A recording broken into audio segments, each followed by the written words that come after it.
The United Nations Secretary-General, Antonio Guterres, has warned Israeli Prime Minister Benjamin Netanyahu that Israel could face action at the International Court of Justice over new laws targeting the UN Agency for Palestinian Refugees, UNRWA. In a letter dated January 8, Guterres said the United Nations cannot remain silent over what he called actions that violate international law. He urged Israel to repeal the laws, allow UNRWA to operate freely, and return the agency's seized buildings and property. Israel's parliament passed legislation in October last year banning UNRWA from operating inside Israel and stopping Israeli officials from dealing with the agency. The law was later amended to cut electricity and water supplies to UNRWA facilities. Israeli authorities also seized UNRWA's offices in occupied East Jerusalem last month. The UN considers East Jerusalem occupied territory, although Israel claims the entire city as its capital. Guterres said UNRWA is an integral part of the United Nations and that Israel is legally required to respect the agency's privileges and protections under a 1946 international convention,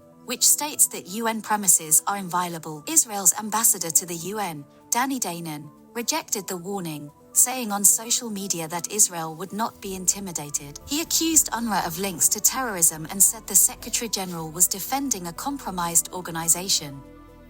Israel has long called for UNRWA to be dismantled. The agency was created in 1949 and provides food, healthcare, and education to millions of Palestinians in Gaza, the West Bank, Lebanon, Syria, and Jordan. Israel claims that about a dozen UNRWA staff were involved in the October 7, 2023 attacks by Hamas. The UN says 9 employees were dismissed and that it is investigating all allegations, but adds that Israel has not provided full evidence.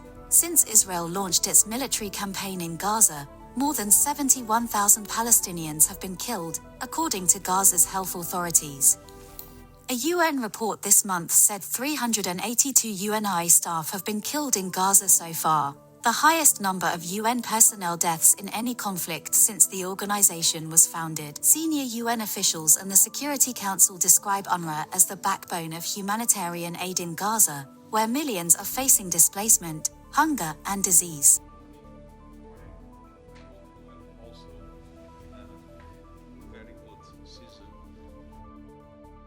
Today, the world received the latest IPC report on food security in Gaza. Famine has been pushed back. Far more people are able to access the food they need to survive, and we are preparing more than 1.5 million hot meals every day and delivering general food assistance packages across Gaza. Until one final remains of one final person is returned. But the gains are fragile, perilously so. And 1.6 million people in Gaza, more than 75% of the population, are projected to face extreme levels of acute food insecurity and critical malnutrition risks. It breaks my heart to see the ongoing scale of human suffering in Gaza. Families are enduring the unendurable. Children are forced to sleep in flooded tents. Buildings already battered by bombardment are collapsing under the weight of rain and wind, claiming more civilian lives. To Israel, they're looking for those remains. Since October, we have done everything possible to keep lifelines open, supporting bakeries, delivering millions of meals, reopening nutrition centers, rehabilitating hospitals, vaccinating children, clearing rubble, restoring water lines, but needs are growing faster than aid can get it. It's very tense. That is why we have been consistently appealing for de-escalation, for dialogue. We need a truly durable ceasefire. And we need more crossings, the lifting of restrictions on critical items, the removal of red tape, safe routes inside Gaza, sustained funding, and unimpeded access, including for NGOs. And we cannot lose sight of the rapidly deteriorating situation in the West Bank. Palestinians there face escalating Israeli settler violence, land seizures, demolitions, and intensified movement restrictions. Tens of thousands have been displaced following operations by Israeli forces in the northern West Bank. International law, including international humanitarian law and international human rights law, must be upheld across the occupied Palestinian territory, including East Jerusalem.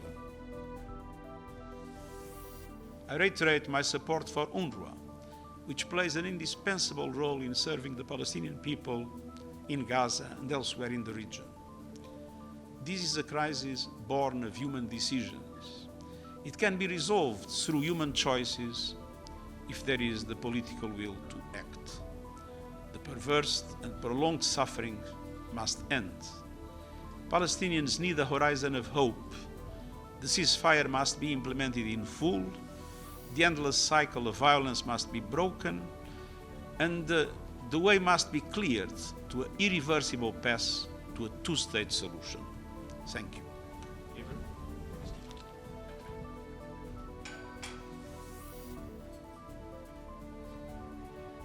In 2025, the International Court of Justice also reminded Israel of its obligation to protect UN agencies and ensure civilians in Gaza receive basic necessities. While ICJ rulings are not enforceable, they carry strong legal and political weight.